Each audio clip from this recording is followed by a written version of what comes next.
The patient understands they have started a journey with you that will lead them to a goal of their smile that they want, and that's what they're being sold, then they at any point could walk away.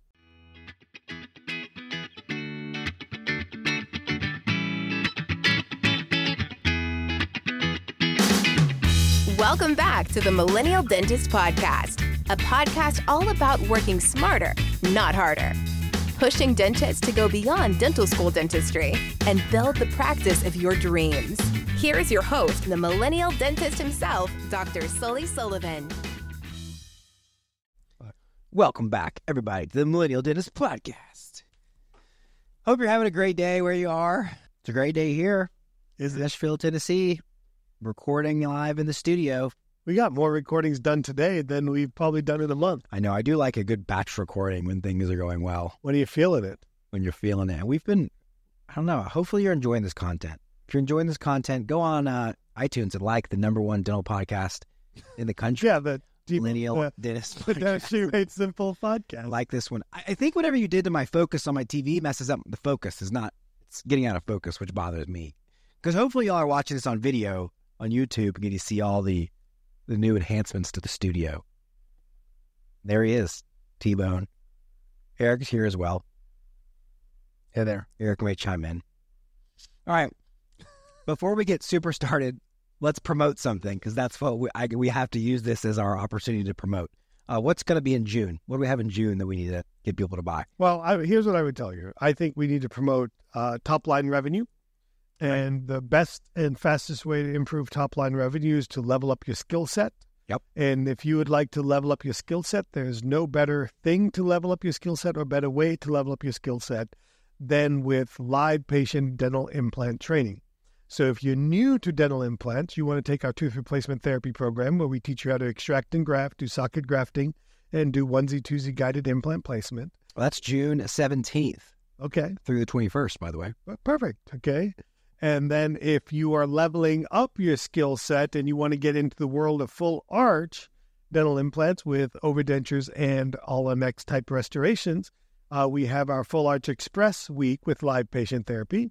And if you're like, hey, I'm ready to grow bone. That's October 14th through the 18th, by the way. Perfect.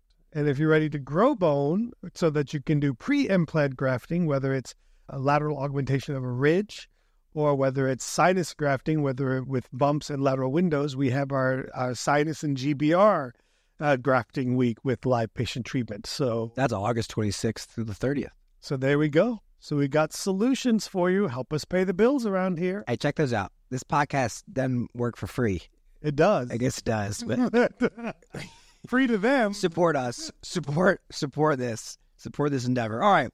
We have a kind of a tough topic today. Yeah. A little bit, but a really meaningful topic because it's a reality. And I don't think sometimes the best learning experiences are the ones that hurt the most, unfortunately. And sometimes when they should hurt. Yeah. I mean, look, one thing we talk about a lot is one of the challenges we have with coaching doctors is that if they don't have a problem, it's very difficult to go through change because change is tough. Change is a hurdle. Team pushbacks, patients pushback. And so there's got to be some sort of pain point. We kind of got a pain point here. I want to start with, if you don't mind, I heard this saying last night at your study club. I want to steal from Jason. And that winning is a great deodorant. Mm. And what that means is when things are going well and you're making money and things are just happy and you're doing the dentistry you like to do, covers up the smell of some things that aren't going well in the practice, things that can rear their ugly head at some point in time. And so when we're content and making good money and happy in our lives, we don't see things that are happening. And what we want to talk about today is how and why are we losing cases to other dentists? And the winning, because we're doing well, is easy to miss that. I bring this up. I don't know if I shared this with you, Sully, but I bring this up because in the last 3 weeks, I've gotten 4 notices from other offices requesting records of longtime patients. I don't want to say of patients in my practice. Patients you didn't expect to lose. Some of them have done some nice cosmetic dentistry over the years. So it's a punch in the face. It's a kick in the gut, or whatever. I don't know, whatever sayings you want to do. And so I just want to talk about why this happens, and some of it's okay. It's part of the game. It's part of what happens. But what can we do about it? Yeah, I mean, I've always kind of had a mentality of like whenever records get requested from their office, like I want to know about it. Yep. Right. Like I want them to come to me, let me know, who the office is, what the patient was, and if there was any sort of like intel that they had on what was going on. Because I don't look at this as like negatively, like I need to go call the patient and like them to come back. I look at everything as this is an example that I want to prevent future examples. I don't want to solve this problem. I just want to solve the future problems. And so I really want to look internally at like what was the cause of how this happened. So this happened, and we obviously kind of a unique experience just doing this. And then obviously we do a lot of marketing to bring in certain patients. And so just this week, we had a patient who came in from another office. And look, the majority of the patients that we see for these big cases they're either price shopping or they're confidence shopping. But they know they want to fix something. Yeah, most of them are second opinions. Yes. So that means they've seen some other dentist or done some level of research when they get to this point. And I like to use those as opportunities too to like ask those patients questions like, hey, why didn't you move forward? Like, what was the holdup? Was it their plan that you didn't like? They didn't hear you? And a lot of times it's different examples. But this one specifically seemed to be some level of a systematic problem. And so when you mean systematic, sorry to interrupt. Yeah. When we mean systematic, what we're really talking about here is it's one thing if you're a dick to a patient or you have a bad day. Or did something didn't go well, that happens. That happens. That's part of work, okay? But when there's a systemic issue, what we mean is it's 1 + 1 + 1 + 1 doesn't mean you had a bad day. That means there's something just not going right in your practice. And many of us, I remember working with a laboratory once, and I asked the laboratory, I said, what do you guys do about customers that leave? He goes, we don't mind. We get more new customers than we lose. And so that was his attitude. He goes, I know we're an average lab, and but we're very consistent at being average, and we get more new customers than we lose. So that's okay if you're okay with that. But this particular situation this is the type of dentistry this dentist wants to be known for and has tremendous amount of training in. And when we lose those patients, that's the ones that really should hurt, especially if that's our vision, that's the type of dentistry we want to be doing. Yeah, so the patient comes in, and pretty quickly it was interesting to kind of hear because we have good notes from the phone call, like the initial conversation, and on that phone call, basically the patient talks about really kind of like wanting a global plan. His thing was he wanted to be able to eat a ribeye steak at J. Alexander's. He was in pain. He thought he had a couple of abscesses. He wasn't sure if he was a candidate for an all-in-4 or not. He had some other implants placed at this other office. So like that was the other part that was eye-opening to me is this is mid-treatment. So 2 implants have already been placed. They look great. There's been 2 other bone grafts that are ready for implants. Like they're in the middle of in process of this treatment. And so we start asking more questions. We're like, okay, so why things look like they're going well here? And at this point, we didn't know where the patient was from. Because he was like, look, and he led. That's the part that kills me is he led off with, in hindsight, I don't want to talk bad about the other dentist. I thought the doctor was great. I think he did good work. So this even hurts more, right? Because then it points again to a process issue, right? And everybody wants these systems in quotes, right, that we talk about. And so he was really looking for a comprehensive plan. So we do kind of what we do, which is we try to treatment plan very comprehensively, and we try to treatment plan with the end in mind. Yeah. And I really think that's a key component of this conversation because patients don't buy the implant screw. They buy the tooth. And that seems so obvious. But if you don't have a plan for the entire process, that the patient understands they have started a journey with you that will lead them to a goal of their smile that they want, and that's what they're being sold, then they at any point could walk away. Yeah, I want to take a step back for a second and differentiate between general dentistry and advanced complex dentistry. Look, in general dentistry, most of our dentistry is done one visit at a time, transactional in nature. You broke a tooth, I fix it. Hey, you broke 4 or 5 teeth, we're going to fix it over 2 or 3 visits, whatever. It's transactional in nature. But most of us are taking training to get beyond that. And then when we get into this more complex treatment, for example, tooth replacement, XY, whatever type of complex treatment it is, your patient is on that journey with you. They become, you guys are kind of attached to the hips for a period of time and maybe forever.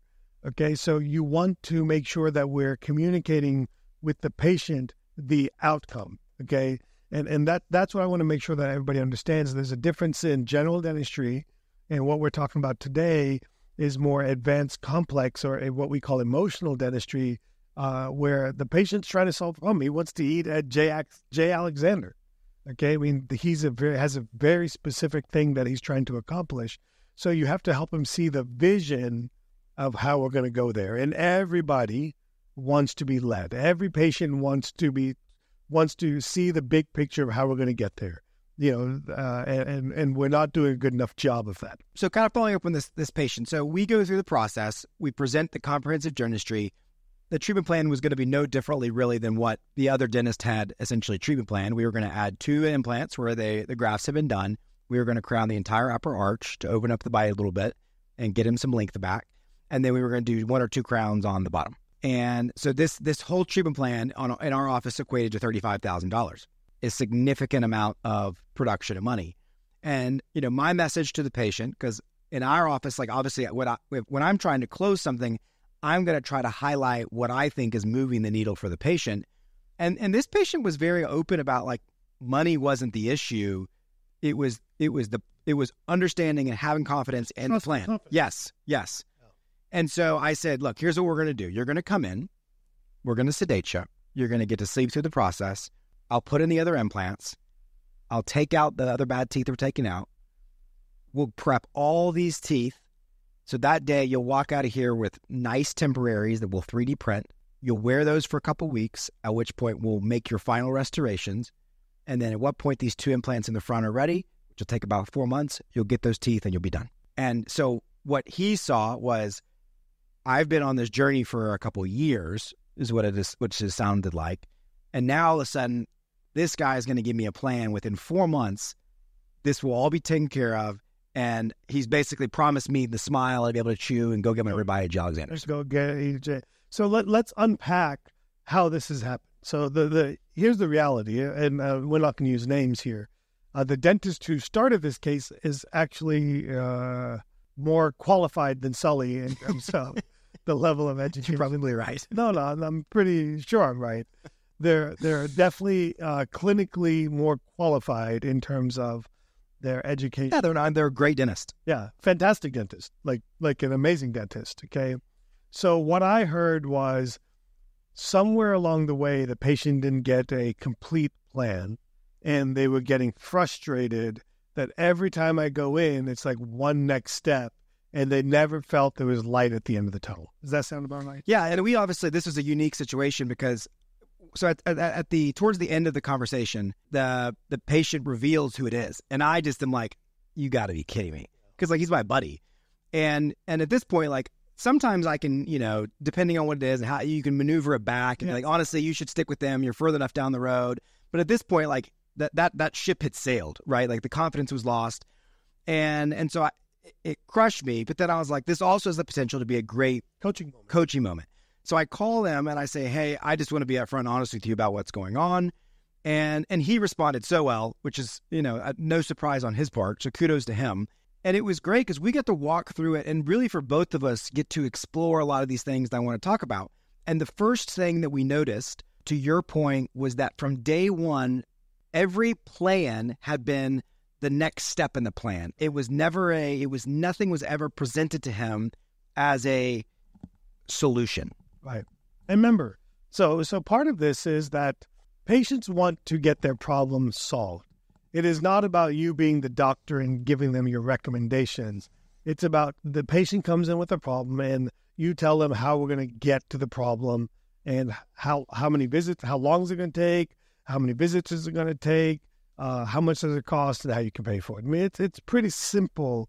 So there's no painting of a long-term picture plan, because the patient might have said, I'll wait 3 years. I just want to know it's going to be 3 years. Yeah, I know. And I have no doubt that this verbally wasn't discussed. Like I imagine that like the plan, and based off the conversation I had with the patient, you could tell that he knew some things. Yes, there was enough conversation because he was like, the dentist had told me that I couldn't get the implants restored until I did all my top teeth. And like, so he was tracking on some level with what the proposed treatment plan was going to be. So what that tells me, Sully, is that it's what that reminds me of and tells me is that how important it is to have a written game plan for the patient.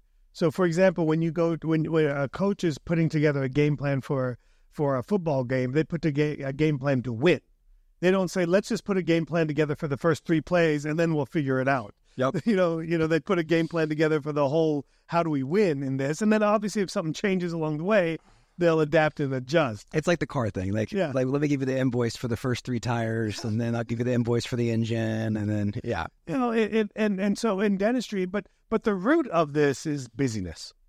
Yeah, no, I think it's busy. I'd say busyness and accountability. I mean, this piggybacks off some of our other recent podcasts where my knowing him, I think that a lot of the vision has been painted, but leadership and accountability is like when I say, hey, we need to make sure we have written agreement with patients about treatment, that I then follow up and look ahead of my schedule and make sure those patients actually have written agreements. And so I think that's to me where the message was probably spoken, the vision's painted, but the busyness in the doctor does probably keep the accountability from actually happening. And or the abdication of trust of team members. Right.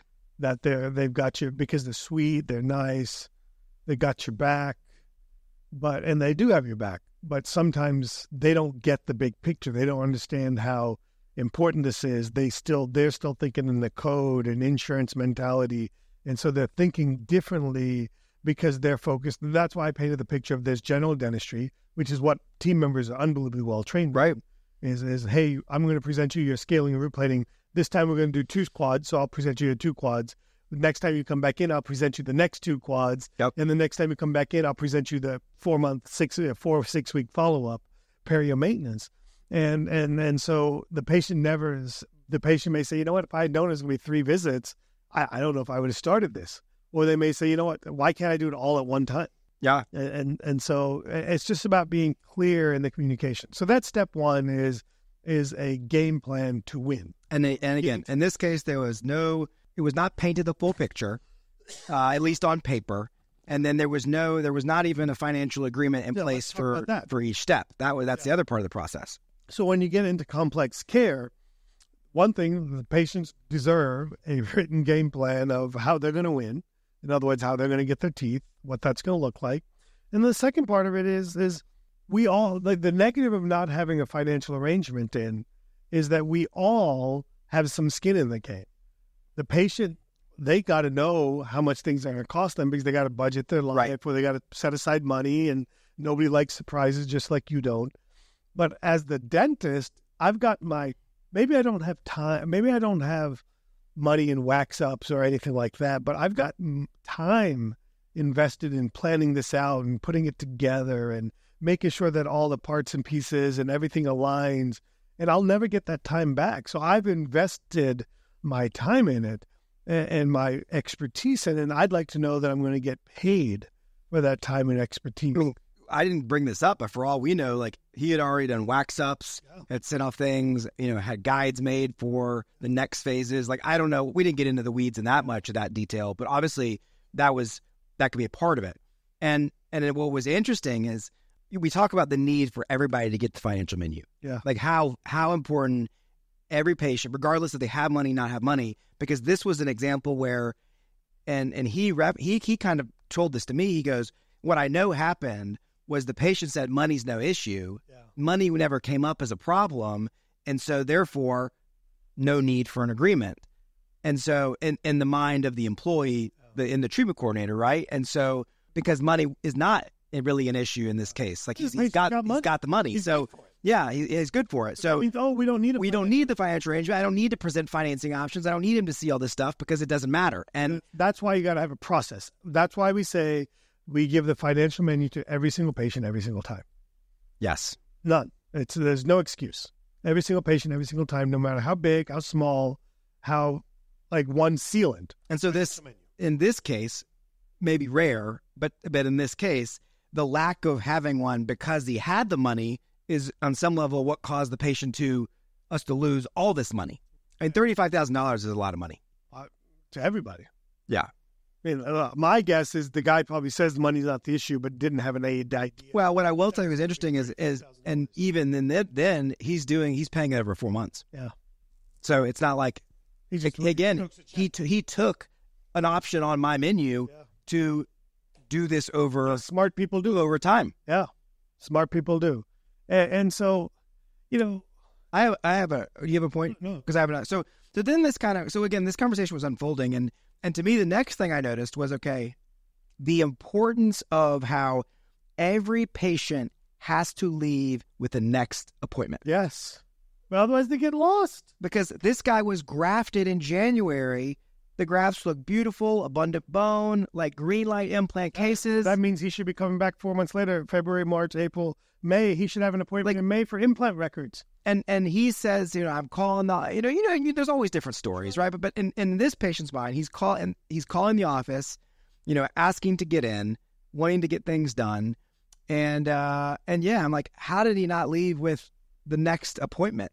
How is it? It's as little as a follow-up. Like every time we do an extraction graft, we set our patients up for a 4-month visit to do implant records. Yeah. Follow-up / implant records, no matter what. Well, and when you're saying when they close the case for like a tooth replacement therapy, they get all their appointments basically. Best case is all of them. Yeah, all of them. But worst case scenario is, hey, we got your extraction graft done today. Let's go ahead and schedule you today. Well, before they walk out, they get their next most important visit, which is their follow-up / implant records at the 4-month. And I guarantee you, so many of you, if you already place implants, have all these patients in limbo land.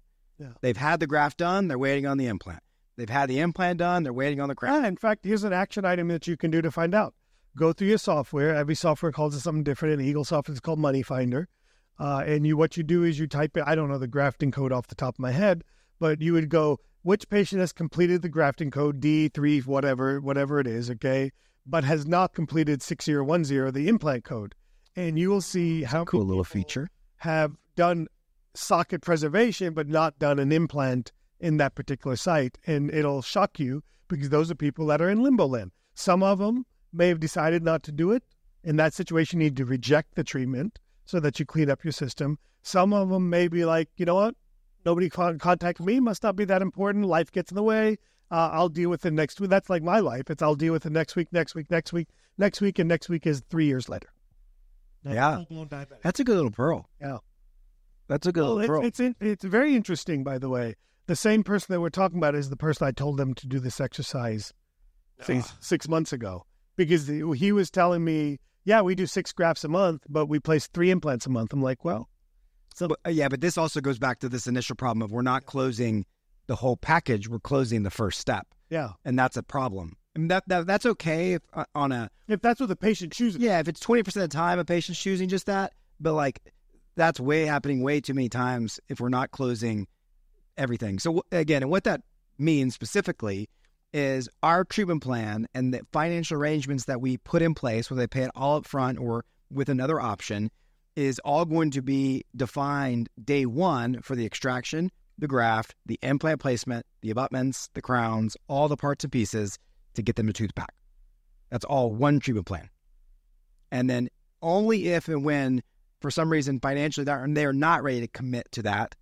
Let's talk about that. Yeah, maybe clarify there. So when money is the objection, we teach what's called the FPD method.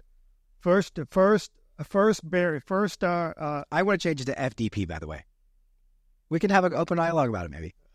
Oh, sure. So the first thing is we go to financing. Okay. In other words, Sully says, hey, this $6,000 is a lot. Your team, the first thing they do is, well, let me make the treatment plan $2,000. and let me break it down. And I'm like, that may be where we end up, but I want to go to, first thing is, I totally get it, Sully. It can be, I've heard this a lot, $6,000 is a lot. Here's the great news. We have a lot of different ways that you can pay for this, and we can make the $6,000 as low as $100 a month. Would that work for you? Well, if it could be $100 a month, then of course it would work for me. So then we go down that path. And then if they get denied or they say absolutely not, I don't want to do any financing, then we'll go to the P, which is phasing, okay, and then we'll break treatment down. Or then we'll go to the D, which is discounting, and then we'll discount case fee. And maybe we should be FDP. My fear in that is people will go to discounting as their first resort, and then they'll do this on general dentistry. Then it'll be like, oh, I need 2 crowns. Well, let me discount it. Like, I'm already getting $600 from MetLife. Like, how much can I discount it? So I want discounting to be to the last option. But when we're far enough along in coaching people and coaching team members, we can move discounting up. Yeah, and my logic there is, I mean, obviously, I think this will get back into the financing, the F part of the process. But one of the things I think that is the bigger hurdle than patients not getting approved or patients unwilling to do it is that our team members are holding our patients back from financing. Yeah. And we've done this because we've trained them that I hear time and time again, what about this percentage? What about the 10% I'm giving away? Well, it's not even 10%. On average, it's 7%. What, this percentage of money I'm giving away, that's I'm already giving it away too much, blah, blah, blah. So I don't want to do financing. Yet then we're settling for an hourly rate that is significantly less than what it would be if I financed the dentistry. And this goes back from a very simple term. If it takes you 1 hour to do 2 hours to do 1 crown, and it takes you 3 hours to do 3 crowns, your hourly rate is drastically different, giving away 10-15% than that. And so the mentality is just wrong. But we've taught our team members to avoid that at all costs, and then we've also we've also taught them to, and this is a hard one for me because it's really unfair for us to judge the impact that dentistry can have on someone's life when it becomes more comprehensive and more functional in nature. Like I had a patient this morning who didn't get approved for financing, and she just lost it. And because the impact the teeth have on her is its confidence, like it's everything that she's lost. And she wouldn't care if it was 20, 30, 40% interest. Oh. Because she just needs hope. Oh. And our team, doctors included, a lot of times will want to judge for them and be like, oh, you don't want to do this because it's 15% interest on you. Yeah, we can't. Why would we let them spend 15% interest? And it's like they go spend that on everything else in their life. Yeah, well, their one part is you can't judge them on the value that it brings. Like, who's to say that's not worth the cost? Nice to judge it. It's not. And then second of all is yes, you're exactly right. These same people, we think it may be silly to go get interest on a washing machine at Home Depot, to do that for 24 months interest or whatever the reason. But people do different things. So yes, we can't judge that. But that's my reason of, well, if they don't want to finance, yet I'm willing to do a somewhat of an equal percentage of discount if it's going to help that patient close everything today. Because part of this, again, is I would make the argument that if this patient that we're talking about, if they had committed financially to the entire thing at the beginning, I think they're still there and probably further along in the process. I don't think this person lost the case because of 3D printing temps. No. I don't think they lost the case because you're doing it in 4 months. I don't think they lost the case because you're using XYZ implant brand. No. Or XYZ. Absolutely not. Absolutely not. XYZ sutures or XYZ 12B blade. I'm just making fun of someone else that's building. Some of the other stuff that may be said or not said.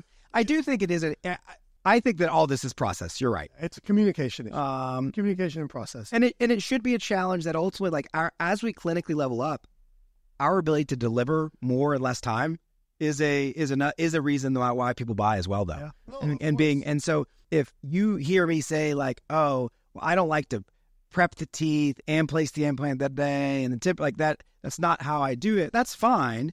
But understanding that may have a cost to, there are patients out there where it's not money, it's not fear, it's time. And for me to be able to be that efficient in that regard. Not in an overly efficient way, but that is efficiency there. Yeah, you're being effective. Being very effective in doing it not from my standpoint, but from a case acceptance and meeting the patient where they're at. Yeah, I agree. So, look, I hope you guys, and here's the I think the other important part of this. I don't think this dentist would have ever known they lost this patient if Sully hadn't seen them and picked up the phone and called. Yeah, probably not. Because winning is a great deodorant. And because this dentist is winning. This dentist is doing well. But I know this dentist wants to do more of these types of cases and not more of general dentistry to win. Okay? And so we get so busy that we don't even realize what's walking out our door. And that's happening to me in my practice. That's happened to Sully in his practice. That's happening to this dentist we're talking about. It's likely happening to you. And that's why it's so important to lead. Okay, it's so important to lead and lead your teams and hold accountable the process.